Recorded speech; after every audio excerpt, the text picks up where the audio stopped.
বাংলাদেশের ফুটবলে প্রবাসীদের আগ্রহ নতুন কিছু নয়।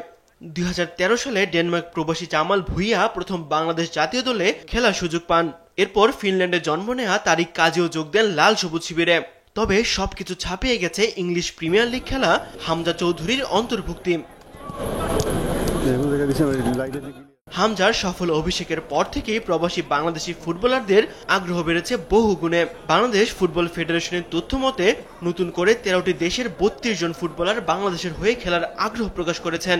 এর মধ্যে সর্বাধিক ১২ জন রয়েছেন ইংল্যান্ড থেকে। এই তালিকায় আছেন কানাডিয়ার প্রিমিয়ার লিগ খেলা সামিত সোম। জাতীয় দলের মিডফিল্ড শক্তিশালী করতে তাকে পেতে আগ্রহী বাংলাদেশ ফুটবল ফেডারেশন। তবে ২৮ বছর বয়সী এই খেলোয়াড় কানাডিয়ার জাতীয় দলে খেলায় ফিফার অনুমতির বিষয়টি এখনও প্রক্রিয়াধীন। এদিকে অনূর্ধ্ব ১৯ দলে খেলার জন্য ইতোমধ্যে ঢাকায় এসেছেন ইংল্যান্ডের চার্লটন অ্যাথলেটিকের নতুন মিডফিল্ডার এলমান মতিন। ইতালিতে বড় হওয়া এই প্রতিভাবান ফুটবলার ছোটবেলা থেকেই বাংলাদেশ ফুটবলের খোঁজ খবর রাখতেন। হামজা চৌধুরীর খেলা দেখেই অনুপ্রাণিত হয়ে বাফুফের ট্রায়াল সম্পূর্ণ করেছেন তিনি।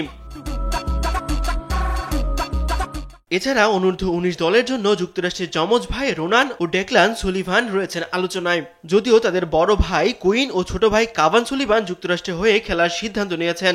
তবে তাদের বাবা বাফুফের সঙ্গে যোগাযোগ করেছেন বাংলাদেশ দলে তাদের সুযোগ নিয়ে কথা বলার জন্য। এশিয়ান কাপের বাছাই পর্বে বাংলাদেশের পরবর্তী ম্যাচ ১০ জুন ঢাকায় সিঙ্গাপুরের বিপক্ষে।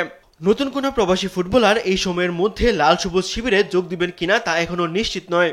তবে এটা স্পষ্ট যে শিকড়ের টানে বাংলাদেশি বংশোদ্ভূত ফুটবলারদের ঢল নেমেছে বাংলাদেশের ফুটবলে।